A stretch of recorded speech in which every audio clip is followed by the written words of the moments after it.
Oh god, this is pretty good. Yeah, it's super good.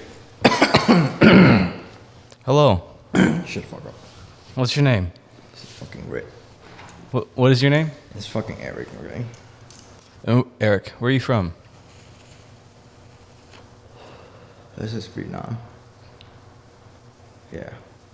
Born and raised. That's where you're from? Yeah. How was it growing up? Tough. How so? Good kid. Being a good kid. Good family. I mean, a lot of expectation. I mean, you want to get fucked up, but your parents say, no, bitch, you're not going to get fucked up. So yeah, that's how I'm growing up. So it's just being a good kid for 17 years, I guess. That's how you describe it? I mean, have good life. Got my parent. What do I call that one? They don't. They expect at you, but they don't say that they expect at you. So you know they have expectation on you, but you know that, but they don't say it. So they don't strictly go in the head like say you have to be a doctor. So yeah, but they still want you to be something like doctor or lawyer or some shit. But here we go. I'm not a doctor. I'm not a lawyer. I'm not an engineer. I'm a fucking filmmaker. So, Can you describe a little bit more about kind of what you do? like, what kind I do? Like schooling and thing, or You said filmmaker. yeah, I make stuff. I mean, filmmaker is the general thing to say about film. So they don't know what they are doing, so they consider themselves as filmmakers for like, call them generalists in a way. So they can do anything they want, but they're not specifically super good at something. But yeah, I consider myself a filmmaker, but I also call myself 3D artist. So I can do modeling, texturing, rendering. Yes, and basically like that. It's pretty good. It's not too bad. I mean, yeah. And that's currently what you're doing for a living, I guess you could say? Uh, we can say that. But I think I'm good at it. But I'm not saying I'm not making a ton of money out of it. Just I'm enjoying doing it. So it is something that you don't see many people say. They say like they don't enjoy doing thing. That's the most thing they do. But I enjoy doing that thing, so I say I enjoy doing that thing. Can you a little bit further describe that thing? So like, so, oh shit. Examples, time. So example, like when you ride a bicycle.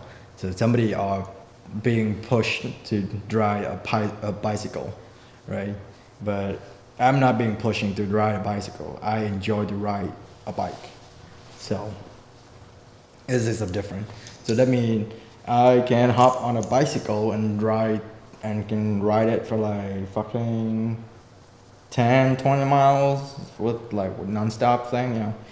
But if I being pushing to drive a boat, for example, I'm not enjoying driving a boat for that long. And what do you think you could further compare that to your life? How could you relate that to your life? That example.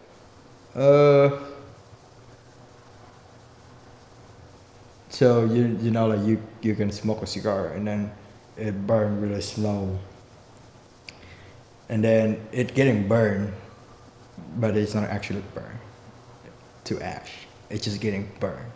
So it's keep burning in. So I mean, when you keep the lights going on, that's to have a door for you to go in.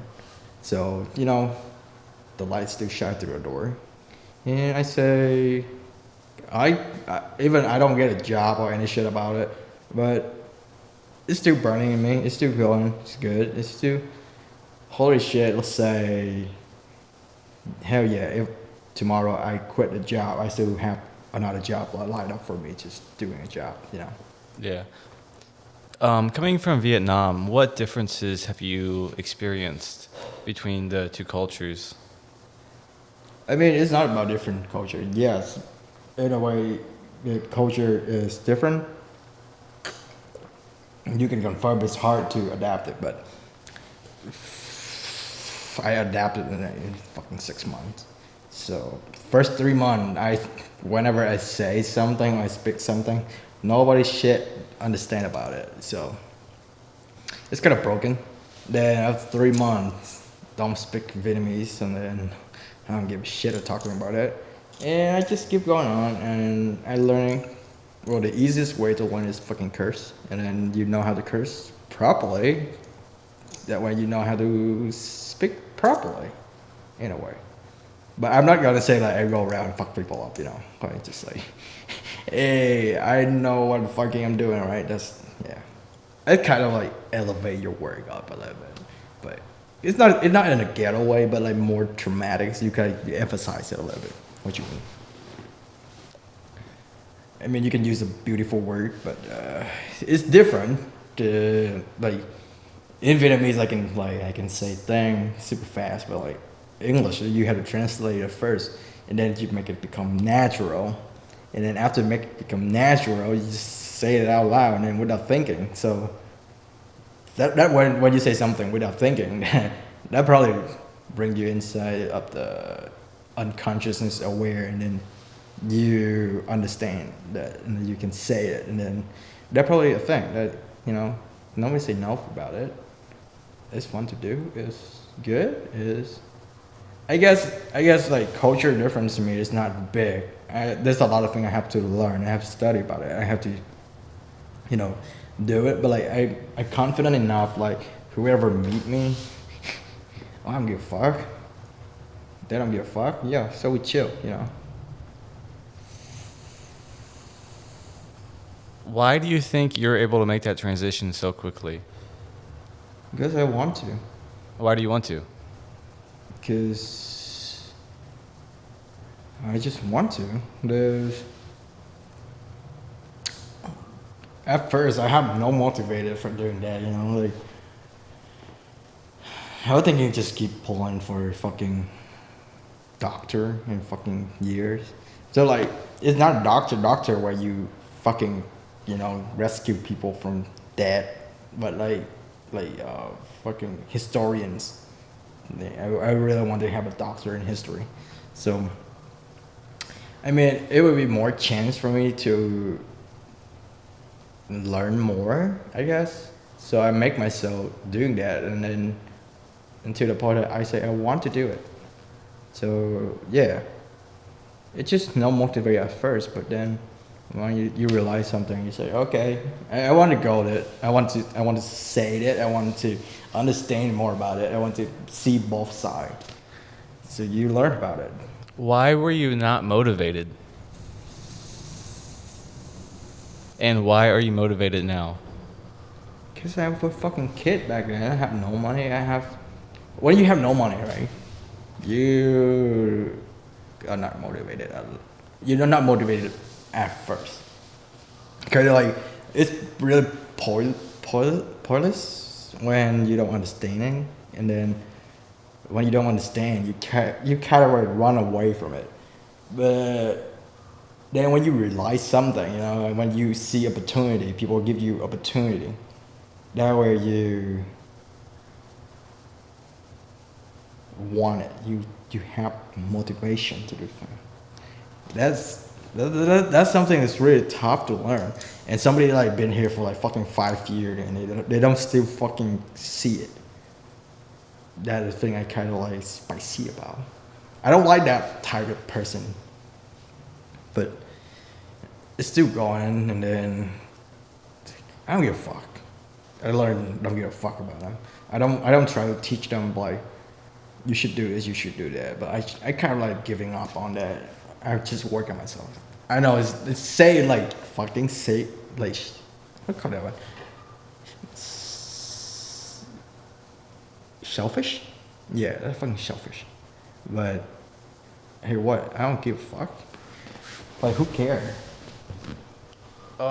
In Vietnam, growing up as a child, what were some of your happiest memories?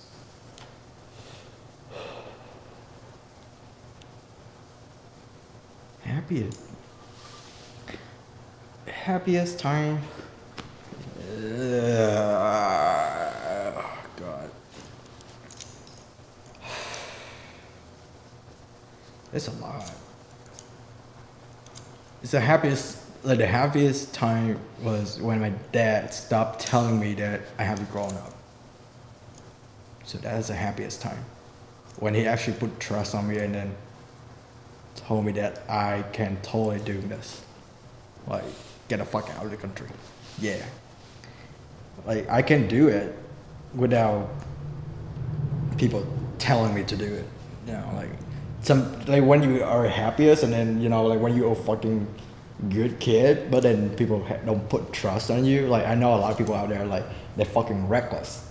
But, so people don't trust on them. But but some kids are super good, but they don't have their parent trust. That's fucked up. All right, that's like I do all that thing for you. That's like all for you, not for me. But then they still don't have trust on you. That's the really fucked up thing to understand about. But then your parents slowly start to understand. They slowly to love you. They slowly to know you more. And yeah, that's a fucking change. Yeah, I just realized it. Like my dad is like, this is the time like my dad just brought me to psychologist. Yeah, they're fucking testing my fucking brain now. Like they're not scanning shit, but they gave me a couple of tests. You know, at that time I don't know what fuck test it is. So I draw like disclaimer, I never know the result out of that. All right, I'm gonna ask my dad this summer. So, but I never know the result out of that shit. But I fucking draw. Okay, they give me like a fucking path, and then a fucking tree. Like you know the you are inside of the.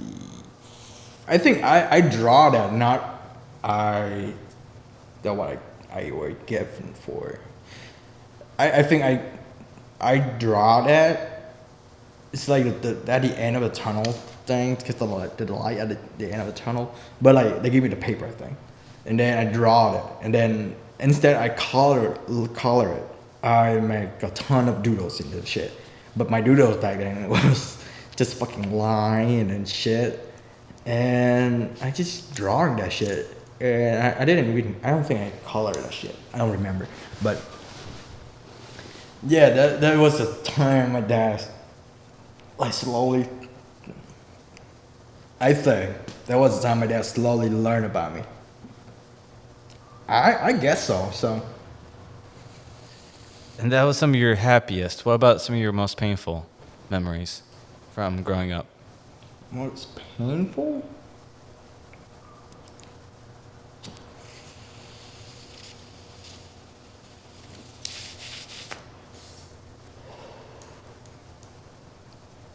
The most painful that you have to be a good kid at all time was the most painful thing growing up. Yeah, the first time I was fail. That's never. That's like I actually failed like every single school kind of like. So you know elements, primary school, elementary school, and then high school, right? So like elementary school, like fucking middle school. And so my primary school for like my fifth grade, I fucking failed for the first semester. Yeah, that one I failed. My parents were super mad for that. And I said like, that's where I realized like I want to rebel, but I don't know what exactly rebellion is. So I thought it was my fault. So then I accept it. I say, okay, I'm fucked up. So which means I need to work harder and then go harder. At the time, I slowly realized something shit is happening. And then after middle school, is when like ninth grade, I fucking failed once again, like fucking first semester because I was fucking rebel about that shit. All right, so I was rebel with that. So that time I understand I'm fucking teenager, and I was not sorry for about shit. So I just fucking reckless and just go off on that, and I fail. I failed again, and then fucking first semester. And my parents, they didn't say a thing. Well, at that time they know that I'm fucking rebel about that, the teacher. So I just don't give a fuck. You know, working hard, lower my self-esteem a little bit. You know, just accept the reality and get off on it. It's kind of the way you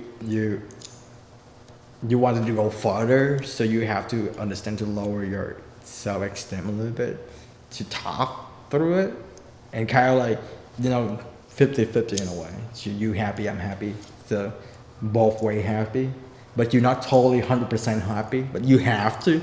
So that way I realized that negotiation is a good shit to do in life. And that's still yeah, that what I learned from, like, it's painful to learn, but I mean, it's not bad to have that experience because I know how to negotiate with shit now, and I don't give a fuck. Like, when you cannot negotiate with people, don't give a fuck about it. Get away from that shit. It's fucking toxic, you know. It's just, that's the thing. What is your favorite food? Oh shit, mom food. That's it. Yeah. Whatever. I do enjoy dying, but mom food's best. Can you kind of describe it? I mean, so mom food.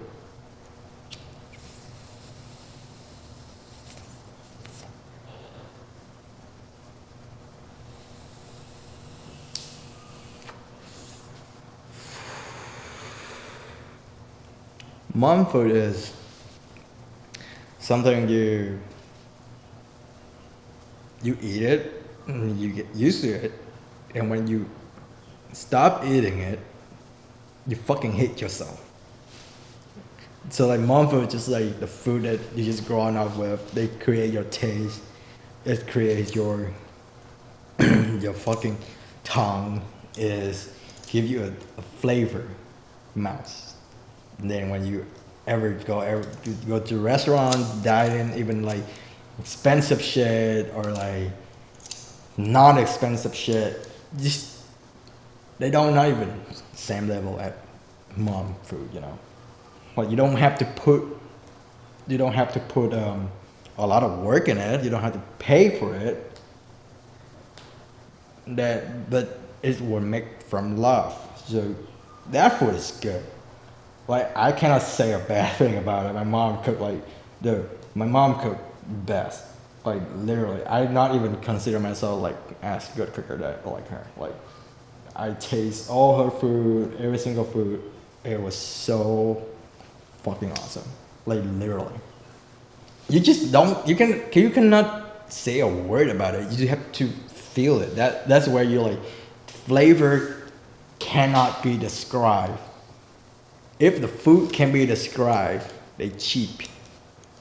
You know, like you have to learn, you have to understand it, to not to describe it. Food for describe is just shit. What's the difference between cheap food and expensive food? I guess you could say. Cheap food or expensive food? Expensive food is where it's say priceless. When the food that you cannot eat once again. So they can say, oh, I want some sea herbs, or some like expensive steak or some shit. They're still cheap because you can buy it. But your mom cooked food, right? That expensive because how much you can buy fucking love? Yeah, like you can buy it, like literally, like you're gonna spend $100,000 or like $1 billion just for one meal, right? But can you eat it like without fucking regret about it? You just spent fucking $1 billion just to eat food that not even same as your mom food, you know? Like even it doesn't look good. Right? It doesn't look like fucking 5-star restaurant, but you just eat it. You feel it. That's called expensive food. That's called a high end food. Cheap food is they make it, they sell it to you for you to eat for survive. That's shit. That is cheap. You cook your own food. That way you feeling like, oh great. That is how life's supposed to be. But life too busy and people are like, oh I need to go out and eat. So that is different. That is totally different wrong. Did anyone bully you in school? Yeah. Yeah. Everyone want to bully a fat boy. Everyone want to. Like, if you're like 6 feet tall in fucking high school, you got leg. But oh fuck 5 feet 5? In fat like a pig? Yeah, pull it. Yeah, I get used to it. Yeah, people bullying me all the time. But I get used to it. I must say that I get used to this because I don't have my self-esteem. No, I get used to it because I can deal with it. I'm facing it. I work my ground up. I work on myself, so nobody can bully me anymore. Do you think that's something everyone has kind of gone through in a way, or just unique to yourself? I mean, everybody is supposed to have.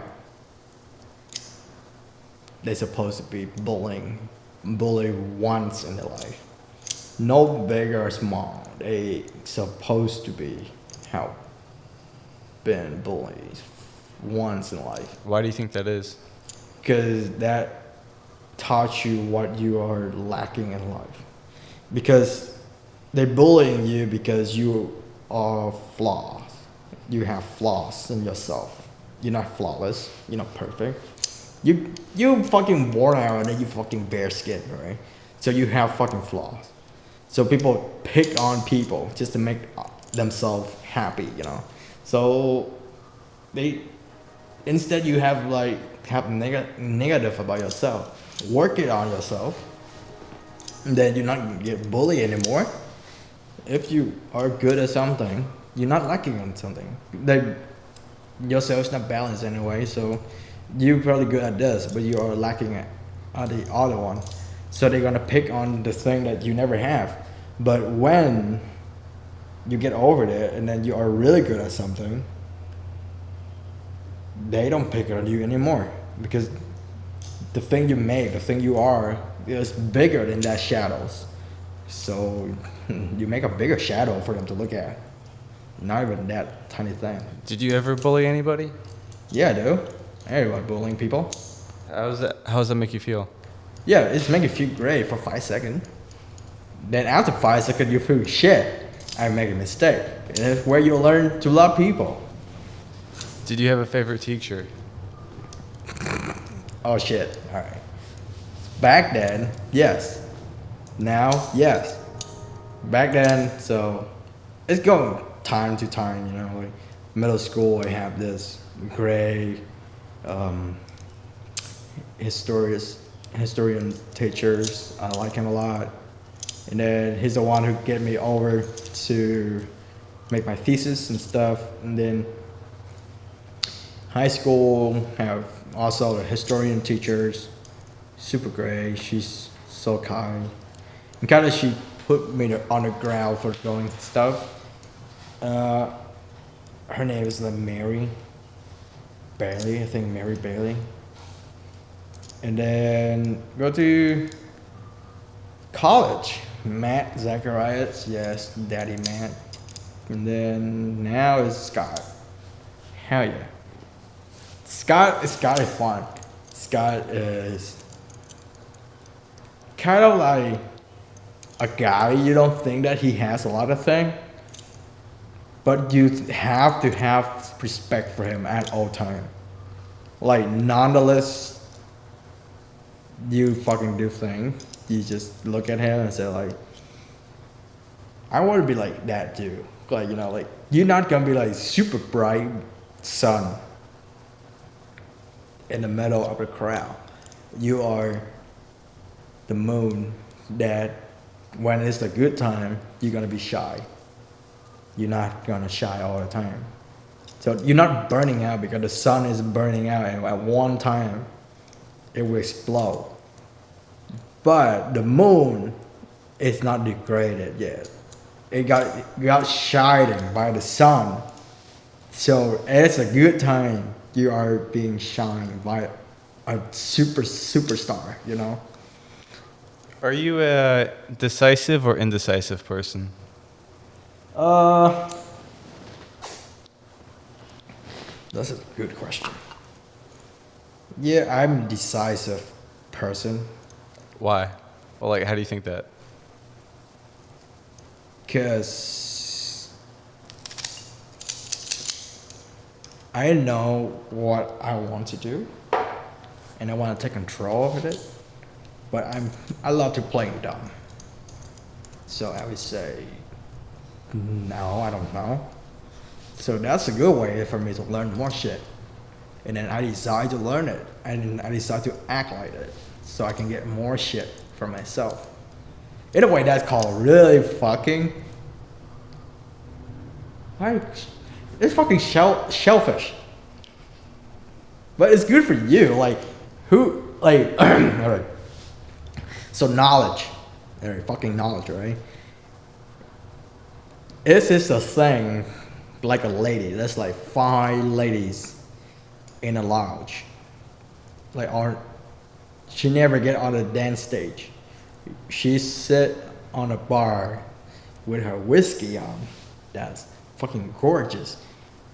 And you know that and she never be like a superstar. She's just there. But whenever people look at her, they don't want her. But then you realize her beauties that way you want her. And then you work your ass off to get to that point, like to the level like her, because she is knowledge. But you can never be the knowledge. You want her, but you cannot. You never have it until you decide to do it. But you know, you never get up to that point. But you're still learning. You still get yourself up and then chasing the goal. So you have to decide to do that because this is a lot of discipline. They call it discipline. You said you play dumb. Given a percentage, a 0 being like nothing, and 100 being like everything, how dumb would you say you allow others to perceive you as? I mean, I would say I'm playing dumb for like 90% of the time. Playing. I'm cocky about saying that, right? Because, you know, 90% is good amount that nobody know about you, but 10% left when they get to know you. That way they fucking rock. So I don't usually share my knowledge like publicly. Like I sharing it with like really nitty gritty thing to people. If it listen, they listen. If it don't, I don't give a fuck. So I don't go around brag about myself. That's a good thing. What would you look like if you were at 0% per se, and everybody could see you for who you truly are?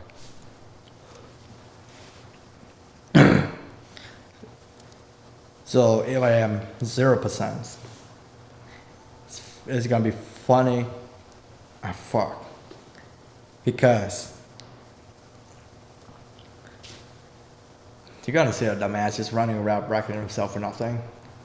You know, like a fucking empty oils thing.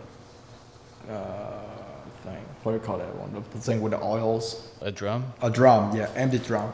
Yeah, I'm gonna look like that. Run around, run downhill, and make a fucking sound. All right, it's fucking horrible.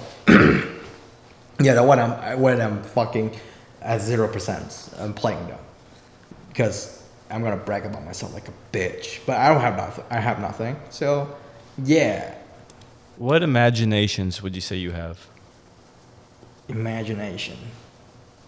What kind of imagination?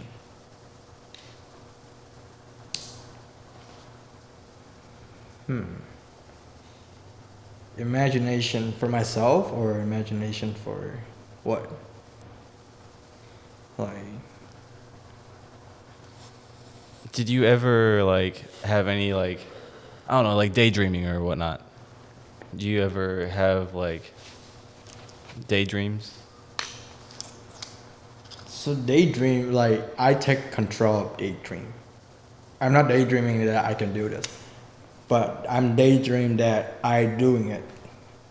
So I'm not daydream about like I can do a thing that I never have as my goal. I daydreaming the thing that I'm working on, and it's actually my self motivation. So I daydream a lot, but it's in control. It's not out of your hand, and then you daydream about the thing that nobody say that's yes. Like it's not gonna be like there's something that you cannot do and you daydream about it. No. I daydream about the thing I can do. I can see myself doing it. And then I am doing it. So yeah. What are some important lessons that teachers have given you through life? Um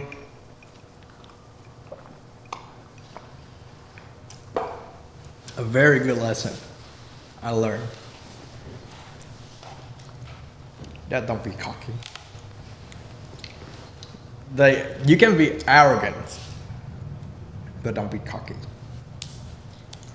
You can be a big elephant in a crowd, but don't brag about it. Just blend it in, like to fit in. And then at one point, people will see it. It's not gonna be like something that you learn. It's not something that you go around and say things. It's not something you should do, like be cocky. Scott told me all the time. Like he told me you should proud yourself. I said, hey, I'm not, but I will at some point. Is it okay to lie?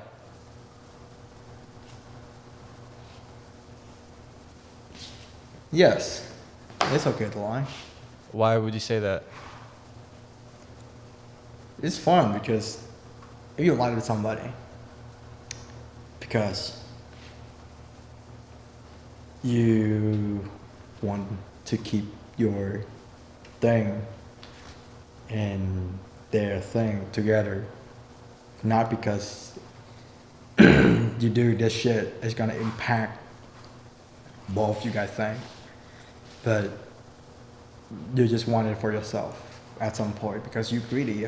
People were born to be greedy, but you will share at one point because you you you share it. You want to, so you lie because you want to keep it for yourself at some point. Because if you give all yourself, what do you have left? Nothing. So you want to have it. So you want it for yourself at one point, and then when you build it up, you can share. So that's the lie can help. Lie can help people. Who the fucking lie every day? Fucking doctor lie every day. Constructor fucking lie every day. Everybody fucking lie every day, just to make other people feel better about themselves. Do you have a motto, a certain way of living? That's gonna be funny to say, but yes, I do. But not gonna be like it. Maybe change in 10 fucking years.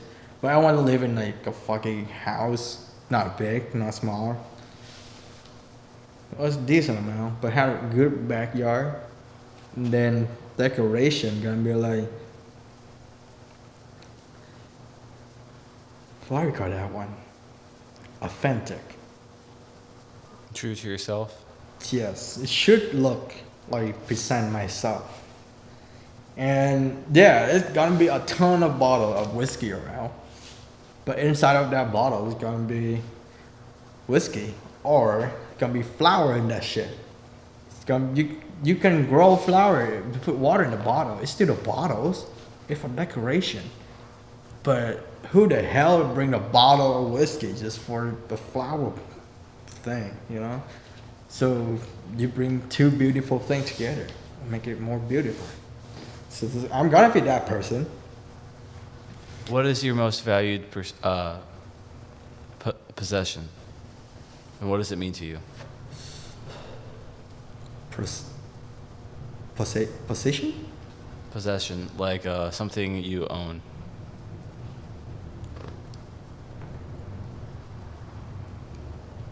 I own nothing. I own nothing for myself. I own things for everybody else. So I have things that can help you out and then can help people out without I complain about it. So something I own, just be like, everybody can use it. We share a thing. So it's not the most important, but it's not the less important thing. It's not the minimum important thing, but take for like a lighter. So I'm smoking. Everybody in the house smoking, right? So we share a fucking lighter. And I know my lighter is expensive, but I'm not taking it for myself because everybody can use it. And you using it, at one point it will break. And you know it will break. And why don't you share that with everybody else when you know that one point it will break? So you share your joys with everybody else. So everybody happy, not for yourself. You happy because everybody happy that makes you happy. Not because you own something that make you happy. No, you buy thing to make people happy and then you happy. So you're not looking for buying happy for yourself. You're looking to make everybody happy and then you are enjoying that happy. So happiness fly everywhere. But how can you have it? That's different. There's a top rule of life that you should understand because you happy to make people happy. People happy makes you happy. You cannot say, I'm fucking idiot, but you can say it in a way that I'm dumb today. People will laugh at it and you feel good about it. Because people know that you're not dumb. But they're laughing at you because they know that you are the one who make them feel bigger and then they feeling good. You know what I mean? So look at this. So this cigar not making me happy because if it's not getting burned, I don't smoke it. It's sitting there, they're pretty sad and saggy. And if I leave it in a corner of the house, it will get gross, it will get molded on it. It's not happy. So I'm smoking it, that make me happy. So the cigar is happy because it makes something for life. So look at myself at a cigar. I'm burning myself to make people happy so that I'm happy because I was produced to make people happy and I can feel happy. How is that making other people happy? You can make people happy in many ways. Even in your way, the way you talk, the way you speak, the way you act, it make people happy. It not because you have a bad day and you make people feel bad about it. Like I have countless bad day. Like every day is fucking pain. But if you don't make people happy, you will never have joy. You make peace for yourself. But if you live in war, there's no peace. If you could choose Would you choose a sunny day or a rainy day? I fucking choose rainy day. Why? Because I can fake my fucking happy again. You don't have a sunny day if you don't have a rainy day. Like take it for life work. Like if you don't have a bad day, you never have a good day. So fucking rain, why is it raining? Rain is fucking washing dirt, sand, or dirty shit away. And it brought a fresh new atmosphere to life.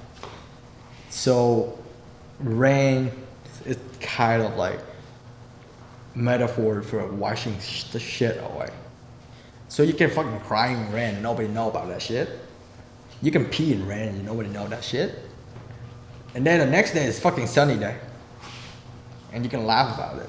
Nobody know about it. So it's just the way you choose your life to work. It's just a thing. When it comes to jewelry, how does jewelry impact your life? Does it have some type of importance? There's two things that I cannot and say I cannot leave the house without it.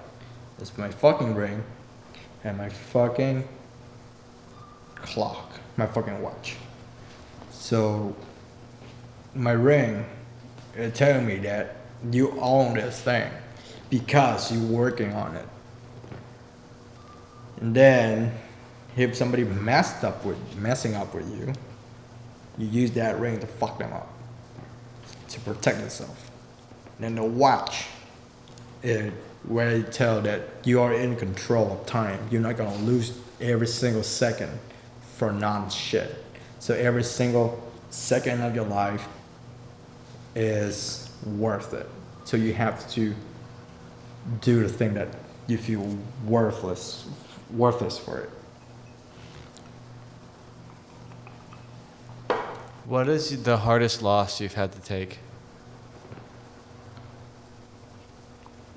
The hardest loss I have to take. Alright, that's gotta be I mean, I lost my grandpa. Yeah, that day was fucking rain. And I didn't like it. Like if he just like being healthy for a whole life, right? And then the next day he's just like done. Yeah, I'm grateful for that. He never suffered. He never have to suffer the shit of medical shit. But no, he been suffering for fucking 10 years. So he cannot talk, he cannot speak. He just in pain till he die. So that is really painful to see the person you love the most gone away. And he just like disappeared. Like you see they are there, but they are in pain. You don't want it, but like but you still want to see them. So you are greedy as fuck to get them medicals. And then you see them suffering pain. That is fucked up. Like I would greedy as fuck when I saw my grandpa just like remember my name. Like I wish he could not remember anybody's name. So he would be peaceful in life. But no, he remembered my name. That is painful as fuck because he didn't know that he know that I am the only one he could rely on. That is beautiful, but it's painful at the same time. Because you know somebody are loving you to the point that it's just there. It's just like in their mind, but then they're just like, oh shit, I'm the only one they could trust, they could have faith in. That's painful. That is because they don't want it. You don't want it. But at that point you don't realize it because you're too young to understand it. And that really fucked up. Is there anything you'd like to say to him, possibly? And if there is, could you say it in Vietnamese? Like, I'm not gonna tell him. Like if you could go back in time and imagine that you're talking to him right now, is there anything you would tell him? Like from your perspective today? Like, what I could tell him that what he already know. He know it. I don't even need to talk. I don't even need to say a thing to him because he know it. Why do you think he knows it? Because he saw me growing up. He saw me bring back my very first grade degree to him. And I know he saw it. I know he understand it. Even he was in pain at the time. He was sick at that time. It was bad. But he have faith in me. He know that I can do things. So he have trust in me, and he know that I do a thing because I can be success in the thing that I love to do because I want it, and he knows it. I don't need to tell him like I did it. You have to be proud of me. No, he always proud of me. So I don't need to say a thing. I just say I'm here with you today. All right, can we grab a drink? That is the best part because if I can see him once again, just for one time, this is a fucking one night. It's like fucking give me fucking 1 hours, and we can grab a drink together. Yeah, he know that. I don't need to tell him that I've done this, I've done that. He knows everything. I just have 1 hour just talk to him. I was like tell him like how shitty life is, and I've been to get through that, and how I suffering, and then I just want to tell him like, you know that I've been there. I just want to tell you that we good. I'm still living. That's it. Everyone grab a drink. That is the best part because you never wanted to go home and see your old man just pass away. You know, you want to go home and then you look at them as the models, and you want to live off that. That is how Grandpa and I is like close. I didn't have a chance. Like I wish him he had lived longer, but I don't want to see him in pain. I know he know it. So I don't blame on him. He leave. He make a promise that he will be at my weddings, but the promise never made. But I know that he will be there. I don't give a fuck people talk shit about my grandpa. Yeah, I can pull a bullet in the head if they talk shit about my grandpa. I don't give a fuck. But nobody can talk shit about my grandpa.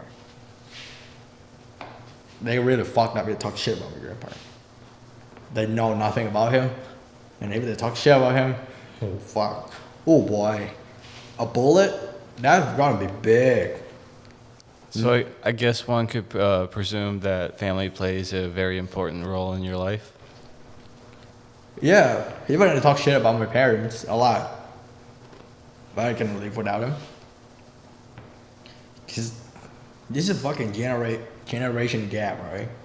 They don't understand until I open myself to them. That's what I learned.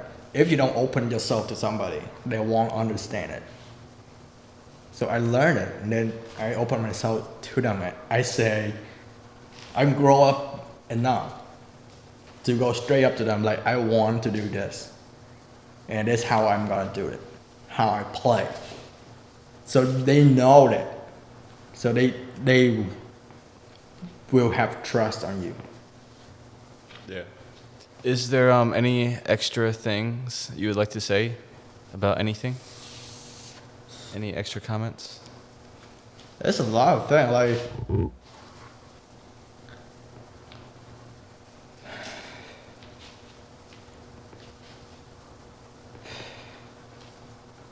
I just don't know like how people understand myself. How do they understand me? I don't know like how they analyze it. I don't know how they From someone else's perspective? yeah. Like I don't give a fuck because that's who I am. I don't give a fuck. Does that bother you that you don't understand? No, I just don't understand. But I don't give a fuck. I don't bother to find a way to understand it. I don't bother to find a way that, oh, that's how he or she understand me. But I try my best to make them comfortable, make them happy. And if it's sad, it's sad. And I would try to find a way to compromise it or to be their place. But I don't know. They, my ex-girlfriend told me that I have a fucking low EQ. IQ for intelligence shit. EQ for emotion shit. But I'm reckless as fuck.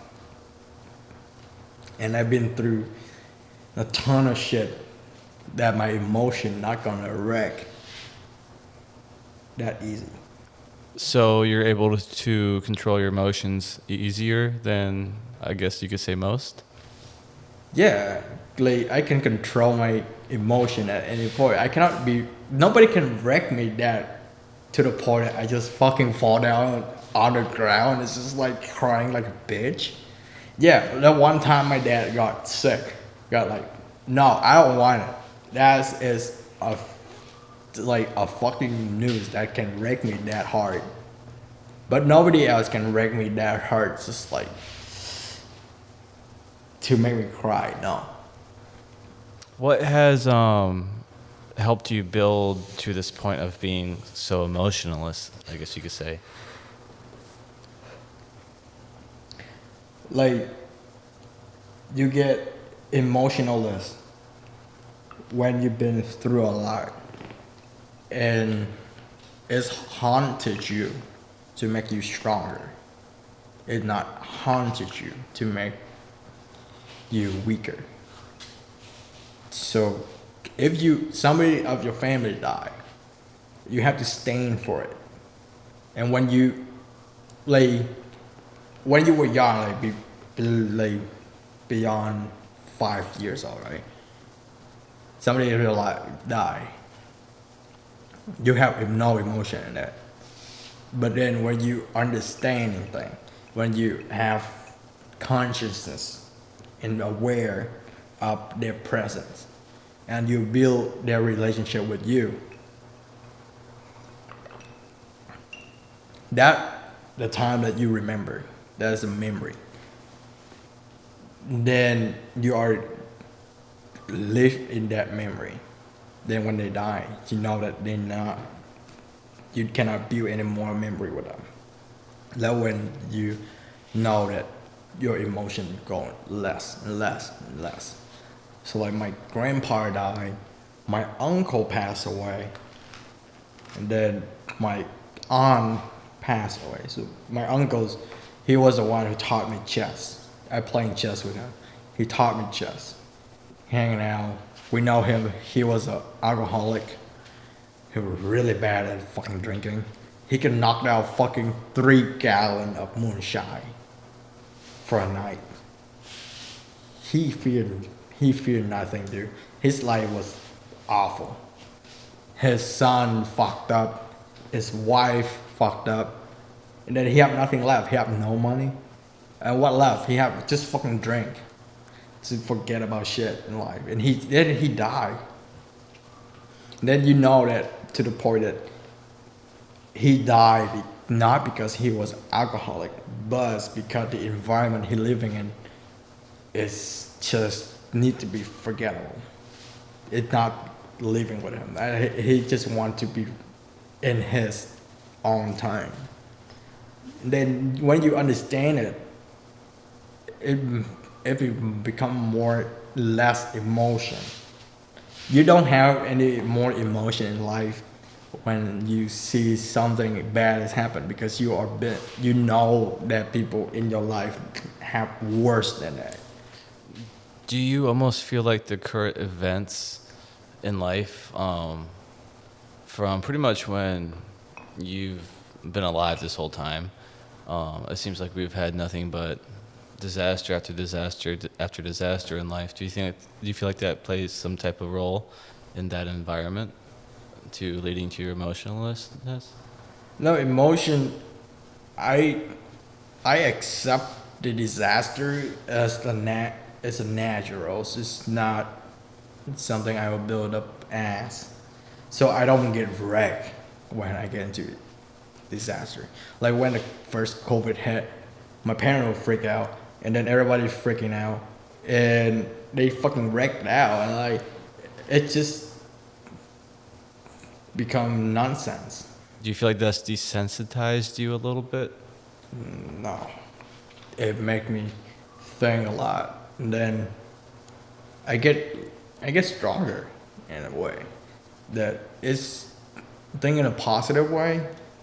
That it's just like a stop, like a pause for 1 second, and then you keep going, and you live with it. And then one point, you know that disaster gonna go away. Why don't you accept it? Why you have to stop for that thing? You have to go and go and go non-stop because it may be somebody's stop, but it's just your pulse. You cannot stop at that sign and say, I have nothing and I'm useless. When you think you're useless, that at the point you are useless. If you could be anything in this whole world, what would you be and why? It would be anything in this whole world. I'd just be nobody. What does nobody look like? It's nobody, no have nobody image, that nobody name, there's nobody age, there's nobody home. You can be anywhere, you just be nobody. It's the fucking greatest thing because you can talk to so many people in your life. Like, if I rolled out to the coffee shop next morning, right, tomorrow, and go around to the coffee shop, and Steven Spielberg right out there, I mean nobody, but he sit next to my table, and I go, hey, are you Steven Spielberg? Hey, I'm a big fan. Yeah, I watch all your movies and stuff. That's so great, dude. Like, just keep it up. Like, then we can make a small talk. We can talk shit about it. Like,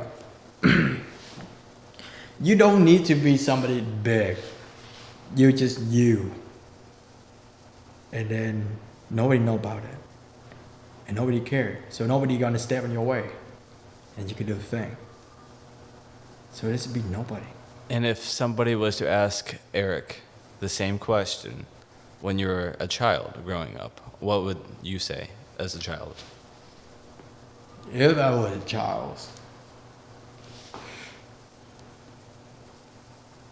I'm gonna be a person who be like a caregiver.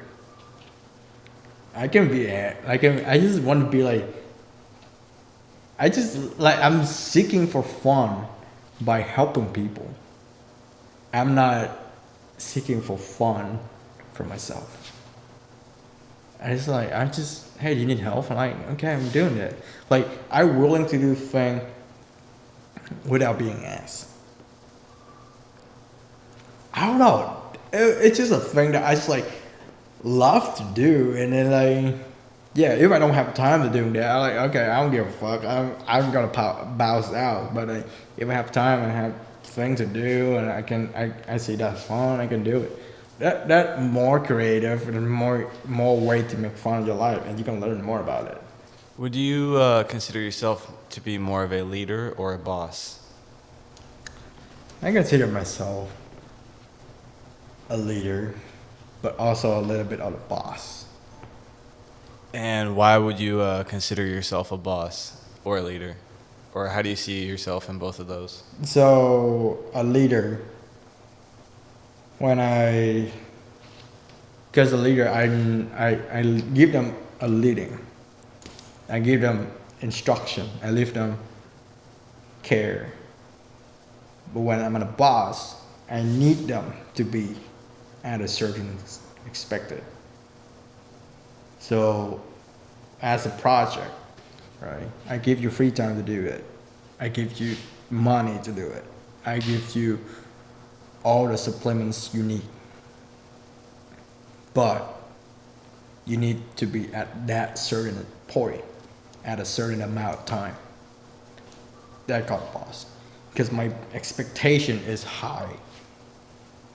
And if not be constrained to myself or constrained to somebody else, it was too high. So to do one thing at one point, I say, okay, that needs to be like that.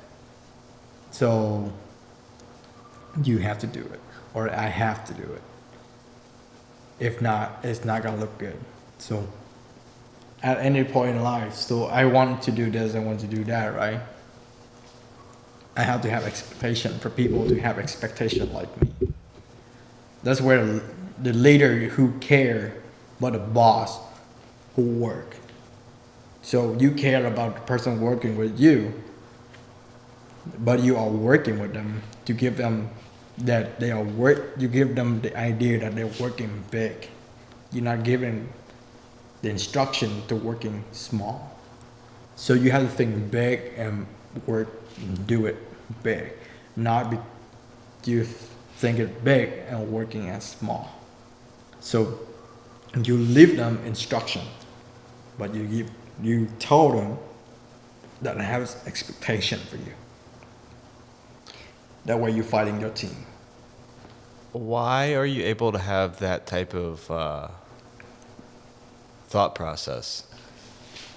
Because I trained it myself. I trained that into myself. How did you go about that? Because you fail and then you see it. If you don't make yourself doing that, you're a fucking failure. Do you have anything to say to anyone else potentially struggling in life or anything? Or just lacking to find their path? I mean, the person, like, I don't need to go any far. I don't need to go elsewhere to find a person who is struggling. The closest person I have is like my girlfriend's. So she have nothing else to do besides like fucking make a mess with me. That's the thing. So it's like we try to find the standing ground to talk together, but sometimes she doesn't have thing to do in life, and she's getting bored, and I get things messed up. So like I need to do my thing. I want to do my thing, but then it's just being stopped for nothing. I don't want it. I don't have that expectation. I do my thing, you do your thing. We still love together. We do still do things together. We still hanging out. We still have fun. Like the seeking to have a girlfriend that to understand, not the girlfriend to control. You want to see the person who grown up, and I really have high expectation when somebody says something they're gonna do. And if they cannot do it, what can I say about it? Even if that bar is set extremely high? Yeah. You have to do something. If you're not doing something, I don't like it. With my girlfriend, I say I don't like it. Give me a second and go.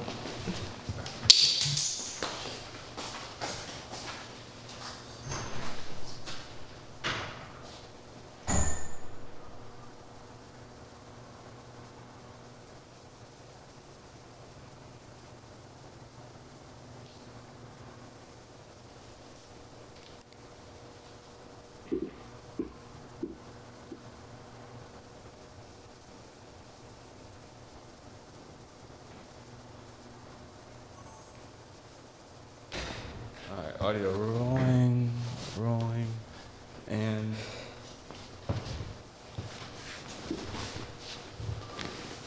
we're back. Yeah, so to me, like everybody is friend. Even with my ex-girlfriends, right? I still consider himself as my friend, not be. I'm not gonna sabotage themselves. I'm not gonna insult themselves. Like we know each other not cannot be together, but we still respect each other's way to live in life. I'm totally have the whole respect for my ex-girlfriends, so we still consider friends. I'm not going to the point that I extremely say that you fucked up and then you make my life fucked up. We should block each other, like no relevant to anyway. That's pretty sad when you cut that connection. But with my girlfriends, she really sabotaged the relationship when she ended. She like cut it off, like totally, which I respect. But don't assume that I do that also in a way. Because we not because we not together, then we cut it off. But we still respect other friendship perspective. And I believe that we cannot get back together at any point because we are totally different opinion. But it get it get me thinking that it's kind of feel insecure to be in control. Like if I control people like a fucking control freak. But I still leave them the leeway just to do the thing themselves.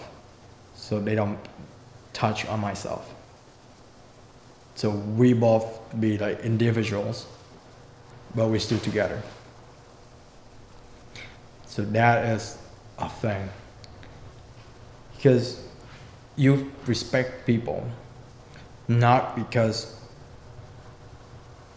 they are human, but based on your memory and your relationship and back then, you still need to respect them. And you don't make a move like a dick. You have to make a move like a man. So would you say you live in the past, present, or the future? I live in the fucking futures. I don't live in the past. Neither the present. Because I see that I can do it. I understand it and how it works. But some people don't see it. So we are fighting all the time. So that is a really tough position to be in. Because you see people in the way that you are seeing them as humanity, as a person, as a friend. Like a person you never know before, but it's just like a stranger. If they bother you, just say no and leave. Just don't fight back or like. It's like a dog. If it's a stranger, they would bark. But if you let your self-esteem down and got away, that'd be different. That's called man how to deal with shit. I don't cut off anything in my life except they fucking involve my friend and stuff. That a very big deal to me because not because I cutting off that I let you guys doing this in this place. You guys not gonna impact my friend too. So they being toxic, they being shitty. I cut it off. No more. That's it. But with a relationship, not because we're not together anymore, I slowly have respect for them. Because you cannot cut off people without reasoning, without like that really rules to impact your life. I'm ruthless, but they are still my ex-girlfriend. That you need to have the respect for them. I'm not that a person who just like cutting off and then bye, never see again. No, we still at one point in life we still see each other. At one point in life, we still looking back. We was young, stupid kid. It's just I think you have enough respect for them. Not because you are so high in your self-esteem, you are so centered yourself. That's what I learned, but it's hard for people to understand that. And I think because the way I have emotionless, they are kind of don't understand. That's the thing, I think. And kind of like say, I don't give a fuck, I don't care. But they don't learn the way to solve it. In about 50 years or so, per se, if you were to look back at this moment, do you think you'd agree with yourself and what you're saying right now?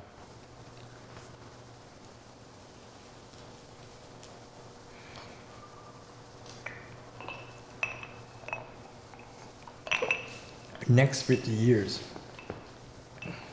I would change. But they would say like, oh, that's what I did in that time. That's how I'm here today. It led me up here today. I really say that I read myself and say thank you to myself. But this is the thing that I'm here today and saying that, and the person 50 years later look at myself, oh, because I did this. And now I have it today. It's not a cost. It's just like a pause for myself. To see myself like, okay, I see you there. Is there anything you want to say to your future self? I don't know, just don't give a fuck. You live your life. If you find some person that don't give a fuck in future, and both of you don't give a fuck together, that's gonna be a good vibe. Because they understand. That's the thing. Yeah. All right, we got to wrap this up in a second. Do you have any final things you got to say? You want to say? Yeah, that's a lot of story, but maybe another day. Yeah. Because when I get drunk, that's be story time. If you had a short, funny joke or something, would you like to share it? No, if my life is a fucking presentation, if my life was a fucking presentation, and when I'm drunk, oh boy, that presentation gonna be fun. Like seriously fun. Cause you don't want to see me drunk, but like, it's fun to understand a person when they're drunk, and when you're drunk. And the whole presentation is gonna be fucking lit. Because you drunk, you say the thing that you really deep inside, try to find the place to hide it. Fucking dig a hole in the chimneys, put a layer of concrete in there, and never talk about that shit. But when they're drunk, all of the thing collapse, and that cigarette just reveals. That when you get drunk and talk shit. That's where the thing's good. That's where you see my presentation is good. Because I told the thing is great.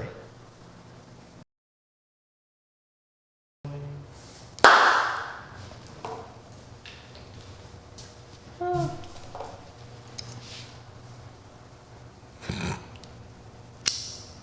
shit.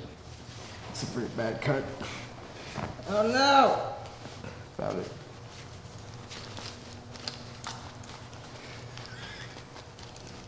Right now scripted.